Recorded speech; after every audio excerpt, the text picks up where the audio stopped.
I had always cherished my secluded cabin in the Whispering Pines community, a hidden gem nestled deep in the Colorado Rockies. It was my escape from the chaos of city life, a place where the only sounds were the rustling of aspen leaves and the distant call of elk. I'd bought it 5 years ago, pouring my savings into renovations that turned the old log structure into a cozy retreat with modern amenities, a stone fireplace, solar panels, and a wraparound deck overlooking a pristine lake. The Homeowners Association, HOA, was supposed to maintain the shared roads and enforce basic rules, but under the iron fist of Karen Whitaker, it had become a tyrannical regime.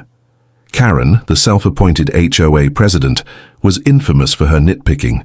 Fines over everything from unpainted mailboxes to unsightly bird feeders. I'd clashed with her before, but nothing prepared me for what awaited when I decided to cut my business trip short and return home 2 weeks early. The drive up the winding mountain road was exhilarating, the autumn foliage painting the landscape in fiery reds and golds.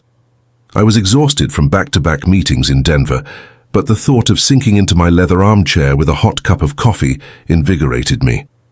As I pulled into the gravel driveway, something felt off. The lights were on inside, casting a warm glow through the windows, and an unfamiliar SUV sat parked where my truck usually rested. My heart skipped a beat. Had I been robbed? I grabbed my phone, ready to call the sheriff, but curiosity overrode caution. Quietly, I approached the front door, key in hand, and turned the knob. It was unlocked. Pushing it open, I stepped into a scene that shattered my sense of security. The air smelled of lavender candles and freshly baked cookies, scents that weren't mine.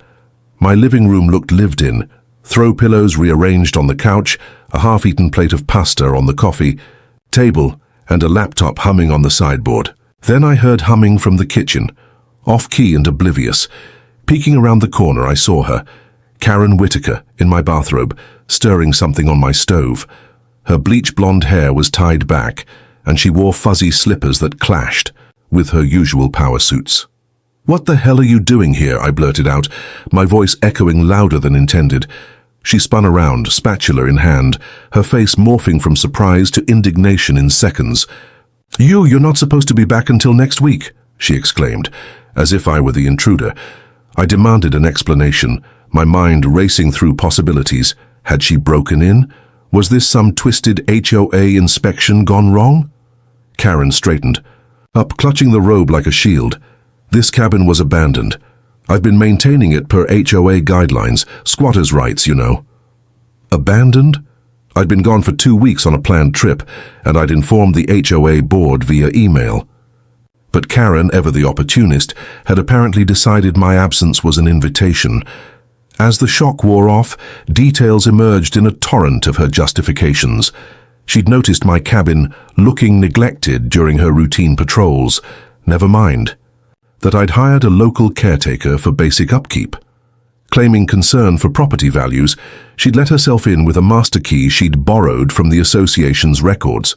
What started as a quick check turned into an extended stay. The place was a mess, she sniffed, gesturing at my minimalist decor. I cleaned it top to bottom, fixed that leaky faucet, and even stocked the fridge. You're welcome.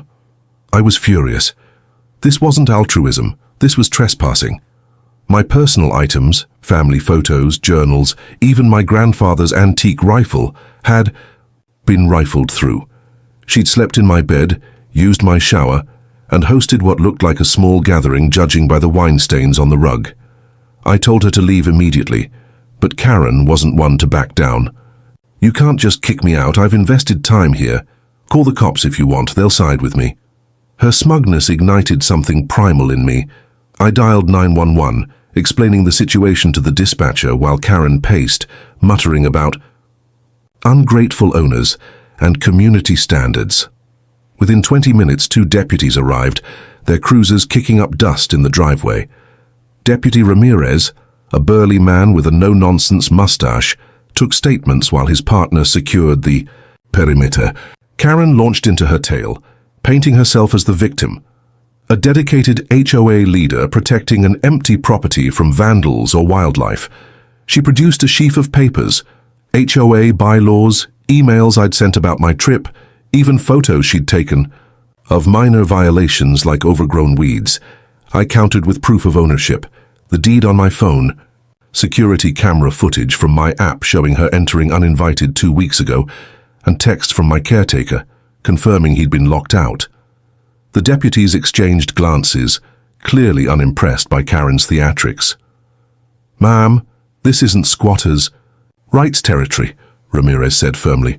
"You've been here without permission. That's breaking and entering." Karen's face reddened, her voice rising to a screech. "Do you know who I am? I've served this community for years. He's the one neglecting his duties."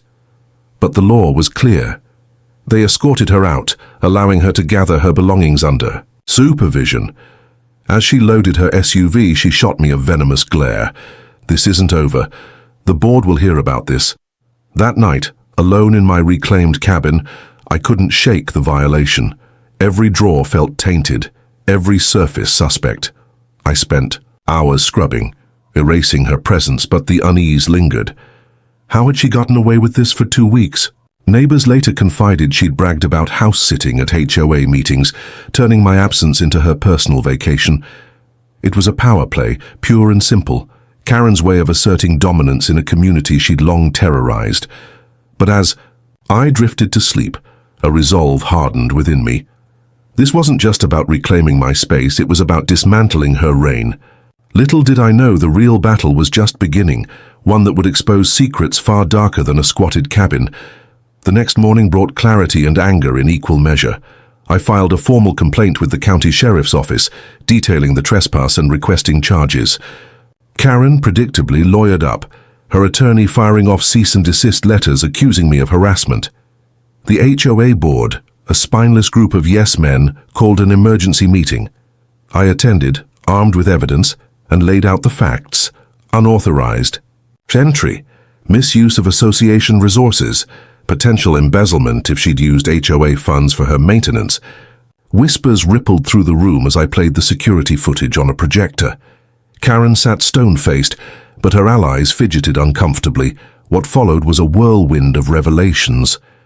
Digging deeper, I discovered Karen had a history of similar antics, intimidating new owners, fining dissenters into submission, even forging signatures on documents. One neighbor shared how she'd borrowed his toolshed for storage without asking, claiming it was community property. Another recounted her blocking driveway access over a petty dispute. The meeting devolved into chaos, with calls for her resignation. But Karen fought back, rallying her loyalists with promises of strong leadership. By the end, the board voted to suspend her pending investigation, but she vowed revenge, storming out with threats of lawsuits. In the days that followed, the community buzzed. I became an unwitting hero, fielding calls from residents eager to share grievances.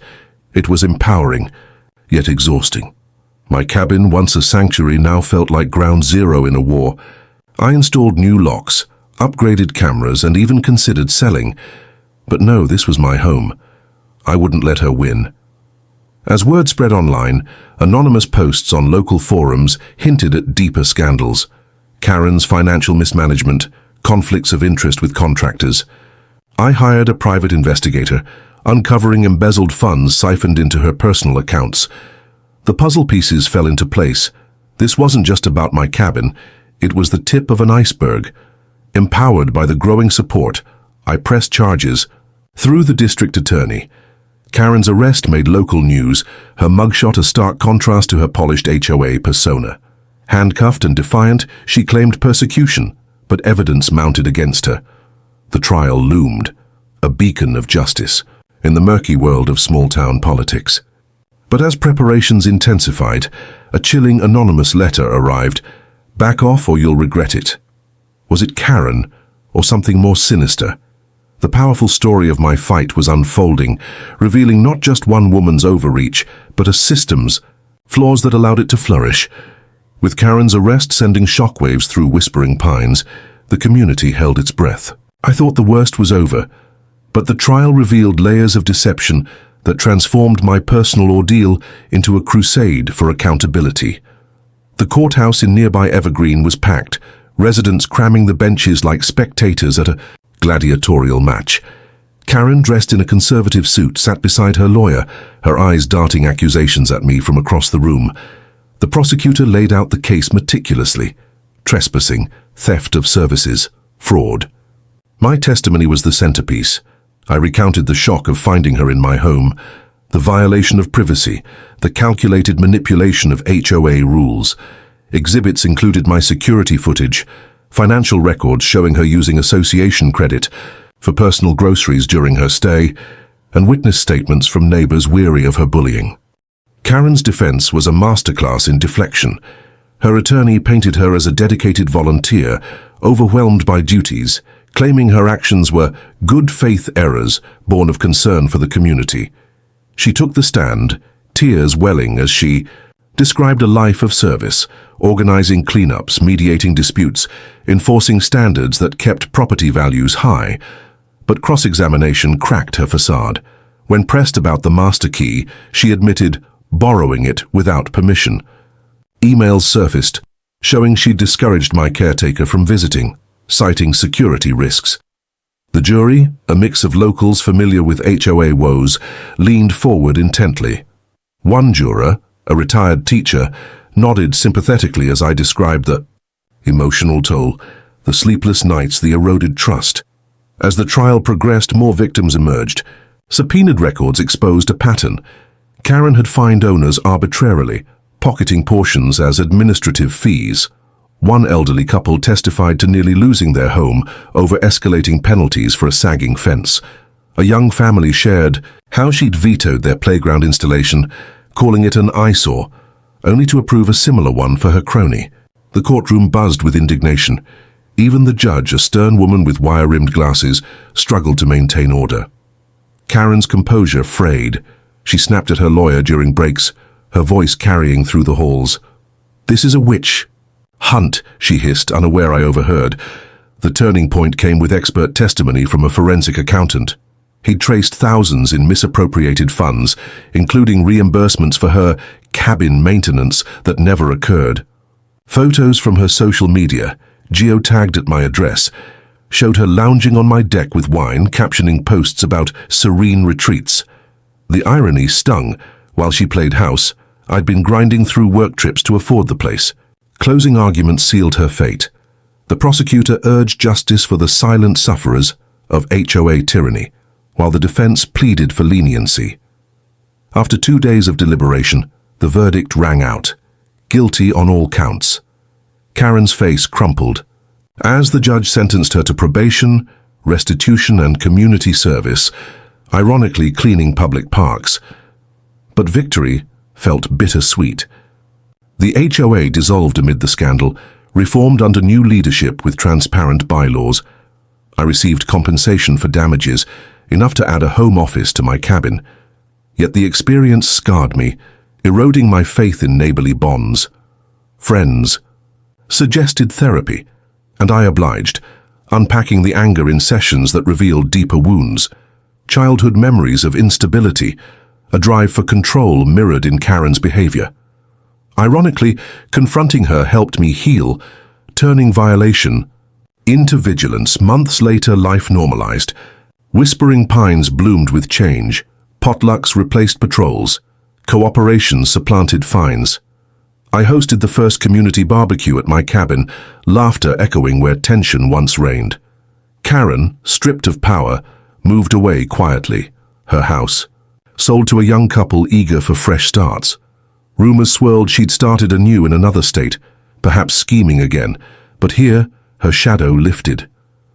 Reflecting on it all, the powerful narrative wasn't just about triumph over a tyrant. It was rebirth. My cabin, once tainted, became a symbol of resilience.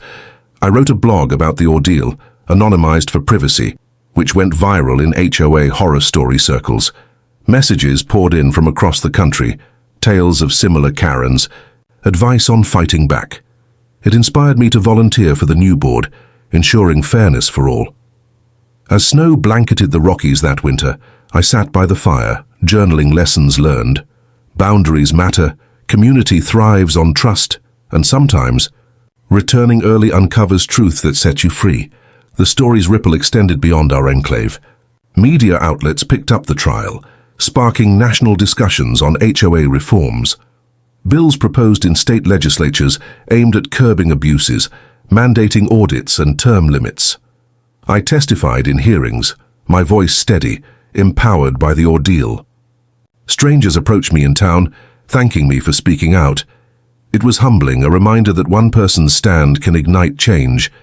Yet, in quiet moments, doubts crept in. Had I been too vengeful? Karen, for all her flaws, was human, perhaps driven by loneliness or unmet ambitions. A letter from her arrived one day, postmarked from Arizona. A terse apology, laced with excuses, but an olive branch nonetheless. I didn't respond, but it softened the edges of my resentment. Forgiveness, I realized, was for me, not her. As spring thawed the mountains, my cabin buzzed with new energy. I planted a garden, invited friends for weekends, and even adopted a dog, a loyal companion against isolation. The powerful arc of my journey, from shock to showdown to serenity, taught me strength lies in vulnerability, justice in persistence. Whispering Pines wasn't just a place anymore, it was a testament to reclaimed power, where one early return dismantled an empire of entitlement.